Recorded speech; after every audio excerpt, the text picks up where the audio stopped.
Voilà, bonjour à toutes et à tous et merci de ces mots de présentation.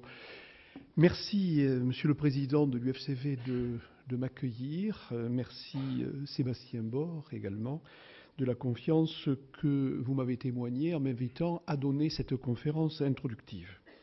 Alors, comme nous en sommes convenus, je vous propose, à partir de l'idée de société inclusive dont on débat abondamment, une sorte de toile de fond pour concevoir autrement cette réalité humaine qui prend pour nom handicap, et en même temps penser autrement des vacances pour tous, qui ne peuvent pas être conçues comme une exclusivité, excluant de fait les autres. Je sais l'attachement de l'UFCV au droit aux vacances pour tous. En témoigne ce qu'elle organise depuis plus d'un quart de siècle pour les enfants et adultes en situation de handicap. Alors, en introduction de mon propos, je voudrais mettre en lumière quelques repères qui nous aident à penser cette question de la fragilité humaine. Tout d'abord, un rapport objectivant, le premier. Préalablement, nous n'avions que des estimations. C'est le premier rapport mondial sur le handicap dû à l'OMS et à la Banque mondiale. Rendu public à New York en juin 2011, ce rapport nous met face à une réalité humaine qui n'est pas de l'ordre de la périphérie, du trottoir d'en face, celui sur lequel on ne circule pas, mais qui met le handicap au cœur de notre condition humaine, puisque ce rapport précise que sur 7 milliards d'habitants, 1 milliard d'entre eux connaissent une situation de handicap. Si vous ajoutez les familles qui les entourent, les parents, les fratries, les conjoints, etc., c'est plus d'un tiers des habitants de la planète qui se trouvent concernés de manière directe et indirecte.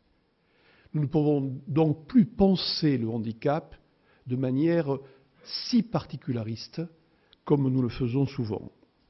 Au-delà de cette donnée quantitative, il y a également des indications d'ordre qualitatif. Quelles sont-elles ? Elles indiquent que ce milliard de personnes fragilisées par un handicap rencontrent à tout moment de leur existence des difficultés.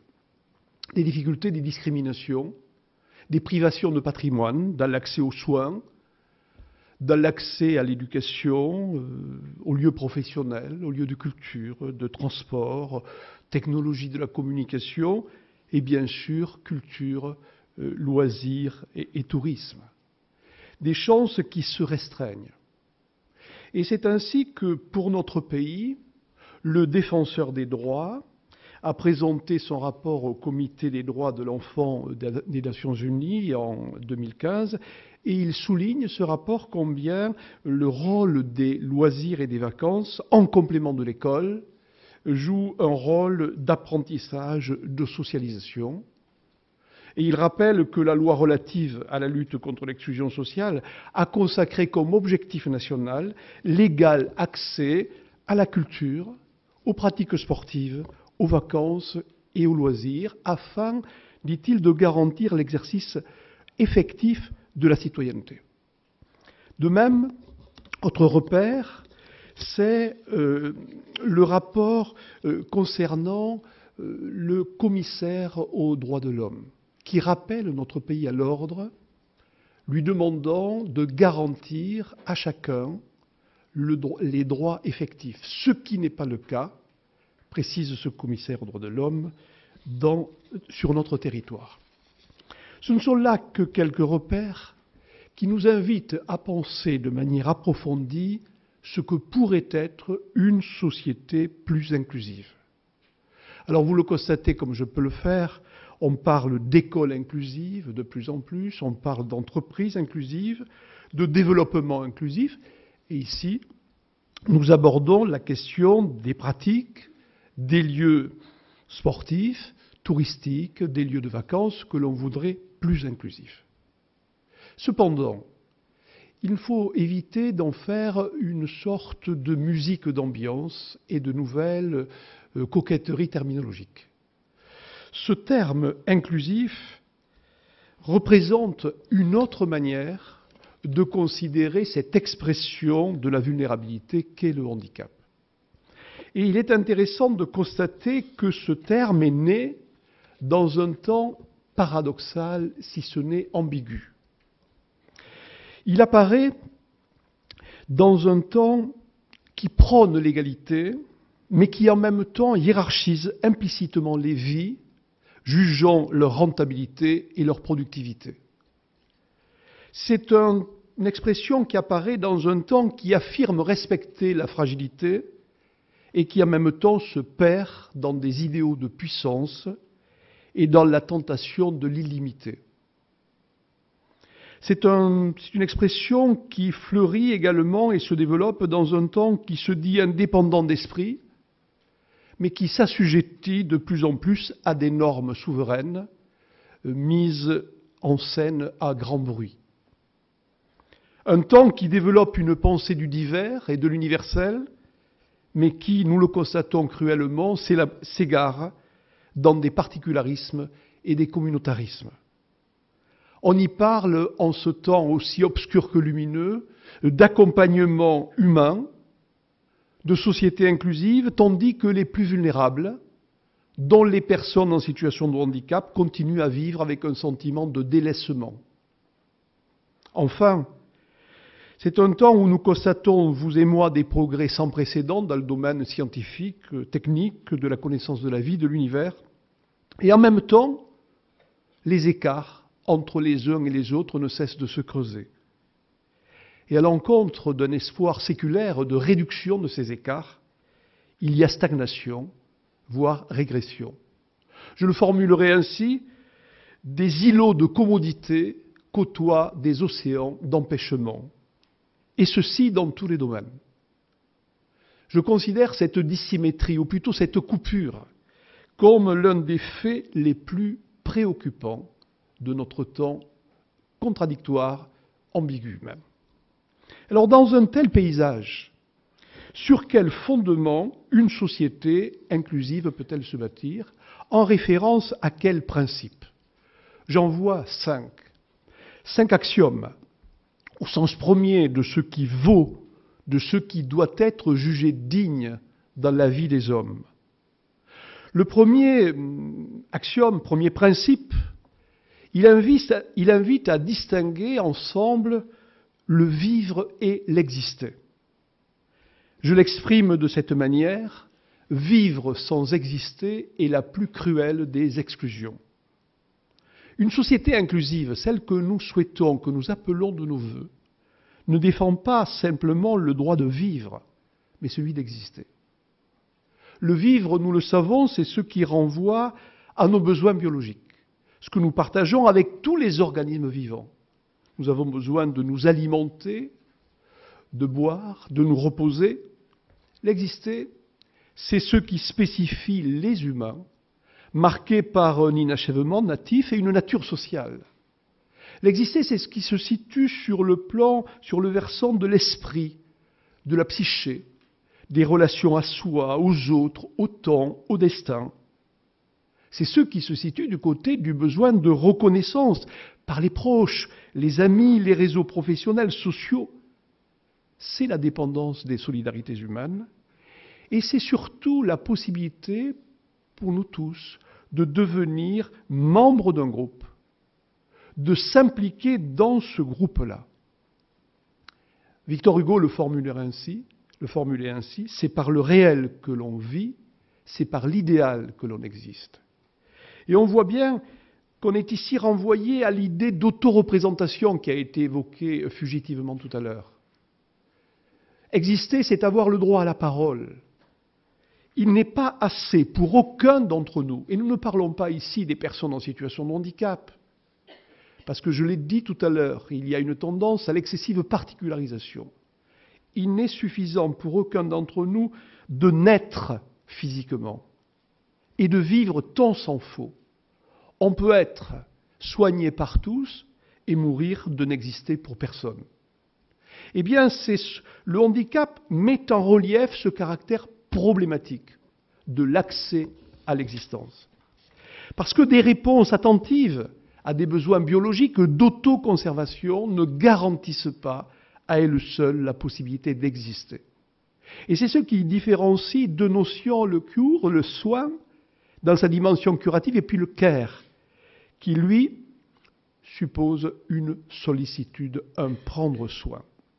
Le sentiment d'exister, nous le savons tous, repose sur l'expression de désirs qui ne sont pas un luxe réservé à ceux qui n'auraient pas de besoins spéciaux, dit-on. Ce désir, dans le champ qui nous préoccupe, c'est le désir de bien-être, de plaisir, de détente, d'évasion, de temps libre, d'émancipation, de liberté, tout ce qui est sous-tendu par l'idée de vacances. Nous sommes là du côté du désir. Ce n'est pas un privilège exclusif à ceux qui ne nécessiteraient pas de compensation particulière. Or, que faisons-nous souvent, de manière inconsciente parfois? C'est que nous contenons les personnes atteintes d'une déficience à leurs besoins particuliers, selon l'expression d'ailleurs consacrée. Je l'ai dit, seulement des nécessiteux, assimilés à leur servitude, leurs désirs seraient superflus, voire incongrus. Nous avons répondu à leurs besoins, n'est-ce pas suffisant? Alors, nous sommes là à négliger ce qui fait d'eux, parce que nous partageons la même chair, des êtres existants, sentant, pensant, pris dans des flux de désirs, de projets, de passions, de volontés, de goûts, d'opinions, d'aspirations, de peur, d'élan de vie, de bouffées de mort, d'idéaux souvent si contraints, parce que nous ne laissons pas ces projets, ces désirs s'exprimer, si contraints qu'ils finissent par se perdre. Vivre n'est pas exister. Comment nos espaces de détente ouvrent à ce sentiment d'exister? Le deuxième axiome appelle à remettre en cause la hiérarchisation des vies. Je l'énonce de cette manière: il n'y a pas de vie minuscule parce qu'il n'y a pas de vie majuscule. Il n'y a pas deux humanités. Ce qui nous trompe souvent, parce que nous sommes héritiers de couches profondes de représentation, c'est la vision de deux humanités. Une humanité serait forte et une humanité serait faible. Une humanité serait à l'endroit et une humanité à l'envers. L'humanité des personnes touchées par une déficience, quelle qu'elle soit, serait plus insignifiante, infrahumanisée. Non. Quoi que nous abordions, que ce soit le thème de l'école, des soins, des vacances, cette manière de penser est une manière distordue.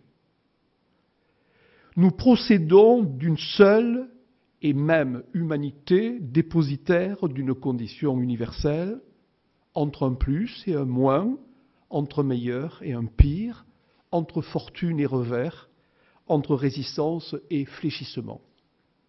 Pascal, cette figure du grand siècle que l'on imagine sûr de lui, fort, qui était lui un être très fragile, souffreteux, mort à 39 ans, disait « Nous sommes entre l'infime et l'infini ».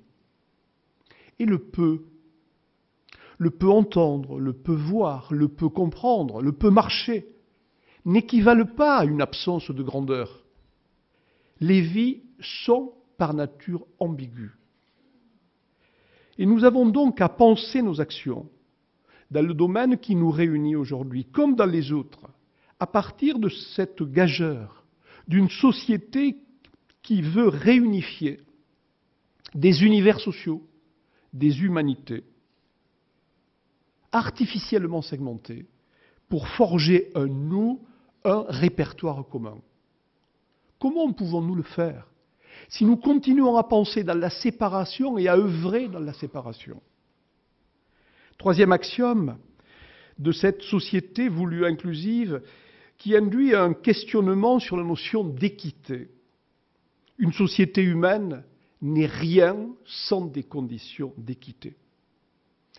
Et ce principe renvoie à la problématique de la refondation de la justice sociale. de l'égalité formelle, de l'égalité réelle et des conditions d'exercice effectif de l'équité. Le principe d'équité n'est pas synonyme d'égalité. Nous naissons, et nous en conviendrons tous volontiers, dans l'inégalité.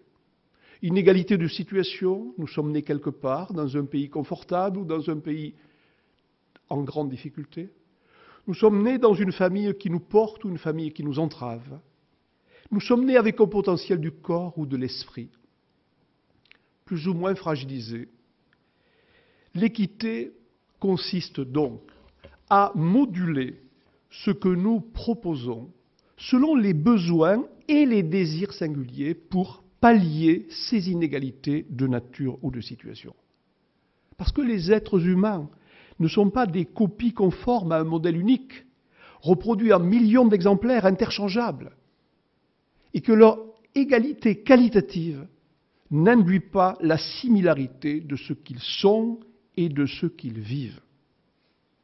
Alors s'agissant des vacances, et l'UFCV le sait mieux que tout autre, cela nécessite une offre diverse. Parce que nous sommes dans les nuances de vie, de besoins, de désirs, cela nécessite un accompagnement modulé, ajusté. Et donc les vacances ne sont pas un concept fermé, absolu. Il s'agirait de partir en vacances. Non. Elles doivent, considérant cela, prendre diverses formes, ici ou au loin, selon le souhaité, selon le souhaitable, au regard d'un degré de fragilité et de possibles correspondants. Nous sommes loin de l'égalitarisme. Si des situations identiques appellent des réponses identiques, il est des personnes fragilisées, bien sûr, qui nécessitent des réponses ajustées. Le handicap exige d'accommoder les ressources que nous proposons, notamment dans le champ culturel, sportif et touristique. Alors parce qu'ils permettent d'articuler le singulier et l'universel, le divers et le commun, ces accommodements sont la condition même de l'équité. Quatrième axiome de cet édifice à construire, il nous amène à nous interroger sur la norme et la conformité. Je l'énonce de cette manière, l'exclusivité de la norme, c'est personne, et la diversité, c'est tout le monde. La visée inclusive, elle remet en cause puissamment l'exclusivité de normes qui ne sont que culturellement construites au fil du temps et des cultures. Et quand nous considérons la norme comme un absolu, nous ne faisons qu'aggraver les rapports de domination et à multiplier les phénomènes d'exclusion. Bien sûr, toute société, toute culture dans ses institutions politiques, matérielles, symboliques, est normative. Mais l'idée d'une société inclusive, c'est de s'élever contre l'emprise excessive de cette norme qui prescrit, qui proscrit et qui finit par asphyxier le singulier. Kierkegaard, le philosophe, a consacré toute son œuvre à cette question de la singularité, mais avant lui, Duns Scott, qui est un philosophe théologien écossais à l'origine du concept de caractère unique d'une personne, récusait déjà toutes les approches abstraites et générales qui masquent l'individu réel. Et Duns Scott disait, il n'y a qu'une vérité. Cette femme, cet homme, cet enfant. Et on voit bien comment le champ du handicap duquel nous nous préoccupons est gagné par cette tendance à la catégorisation, à l'abstraction des personnes. Les sourds, les aveugles, les personnes en situation de handicap, ça ne veut rien dire. Parce que la vie est infiniment nuancée et que la vie n'est que visage singulier. La signification d'une société inclusive se dévoile donc par le plein droit de cité qu'elle offre aux silhouettes humaines et à leur mode d'accès au monde. Que voudrait dire un slogan « Les mêmes vacances pour tous », nous serions là dans un égalitarisme. Non. Il faut ouvrir des droits et des libertés. C'est tout autre chose. Le dernier pilier, qui conclura mon propos, conduit à aborder la question du patrimoine commun, dont les lieux de tourisme, de vacances, de loisirs font partie. Je le formule ainsi, nul n'a l'exclusivité du patrimoine humain et social. Qui d'entre nous ne le sait? Il ne suffit pas de vivre sur un même territoire pour appartenir à sa communauté. Encore faut-il pouvoir en partager le patrimoine culturel, artistique, touristique, sportif. Nous le savons. Des étrangers, des populations isolées ou nomades, des minorités linguistiques, culturelles, des membres de groupes défavorisés ne bénéficient pas de ce plein droit d'accès au patrimoine. Et c'est aussi le cas de personnes en situation de handicap. Cela m'amène à un certain nombre de remarques que par synthèse, je formulerai de manière très directe. Ça nous amène à penser, ce qui précède comme ce qui suit, qu'une société ne peut pas se concevoir comme un club dont certains membres pourraient s'accaparer l'héritage social à leur profit pour en jouir de manière exclusive et finalement maintenir un ordre qu'ils définissent eux-mêmes, sous prétexte qu'ils se disent normaux.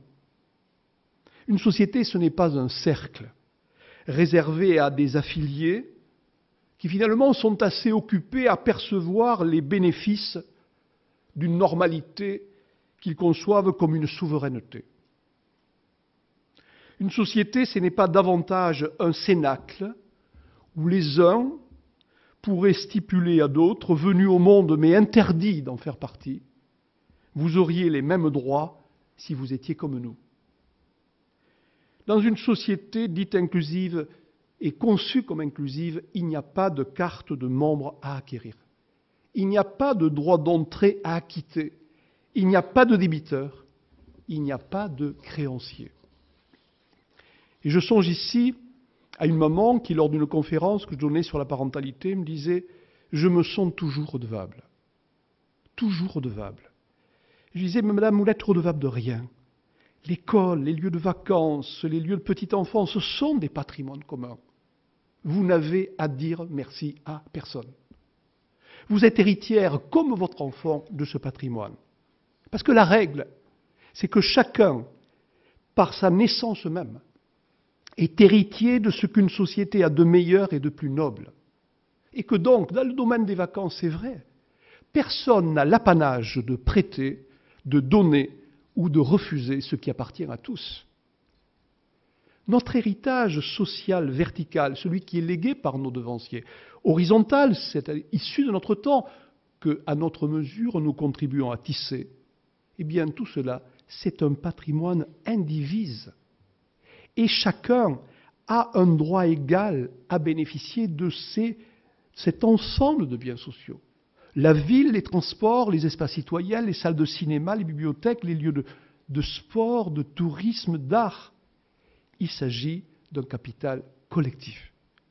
Aucune des parts de ce patrimoine ne peut être l'exclusive de majoritaires que la naissance ou le cours de la vie ont préservé du handicap, au détriment de minoritaires dont la destinée ne serait que d'en recueillir les miettes.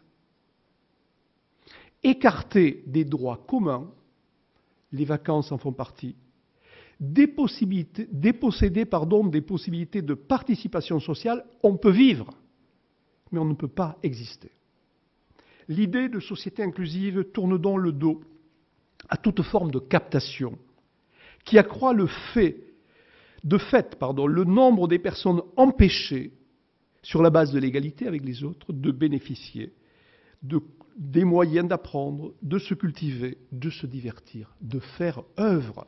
C'est ce que tout le monde souhaite.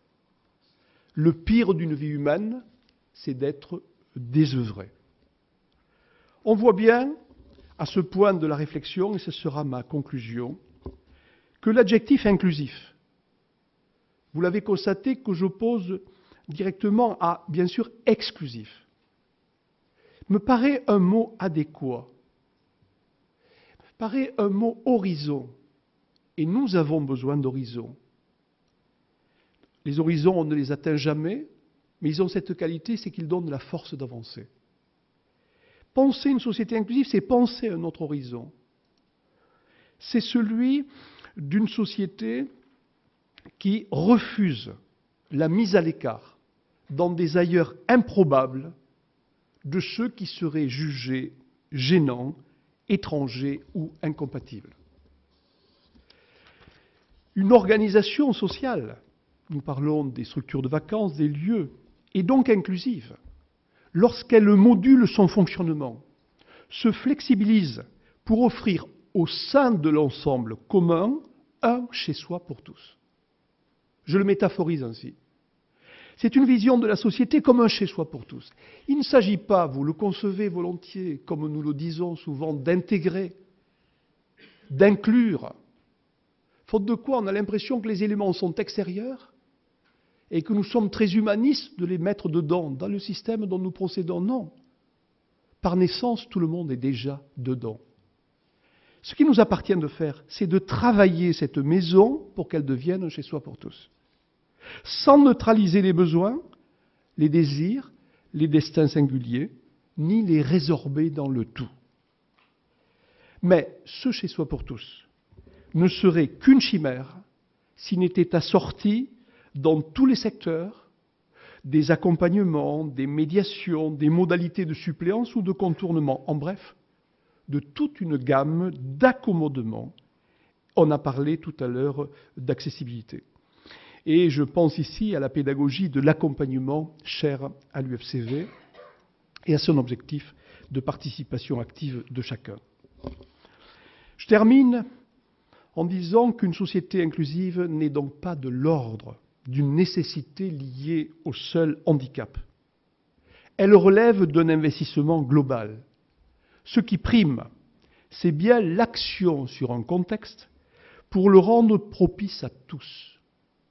C'est une manière de signifier à chacun ce qui fait votre singularité, votre âge, votre identité, votre orientation sexuelle, vos caractéristiques génétiques, vos appartenances culturelles, sociales, votre langue, vos convictions, vos opinions politiques ou toute autre opinion, vos potentialités, vos difficultés ou votre handicap.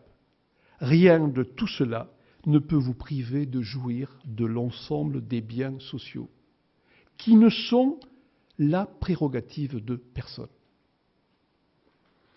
Les amis, toutes les recommandations émises par les instances internationales appuient ce mouvement inclusif. Il ne s'agit pas de remplacer de manière très artificielle un mot par un autre.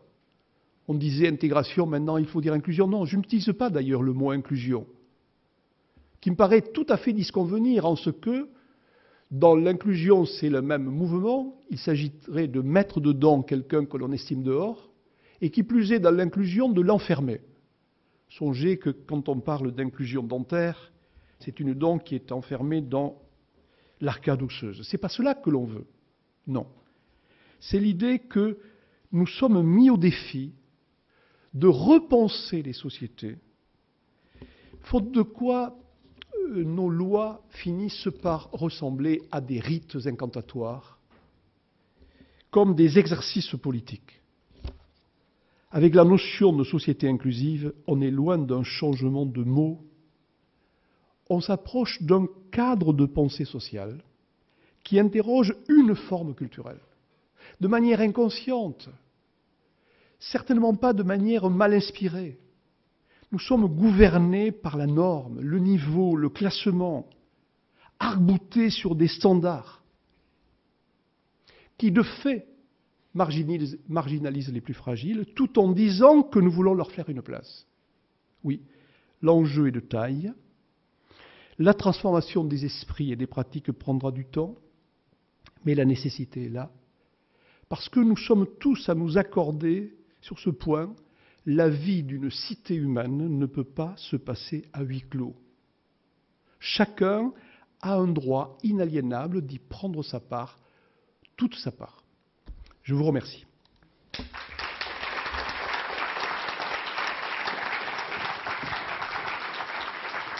Merci Charles.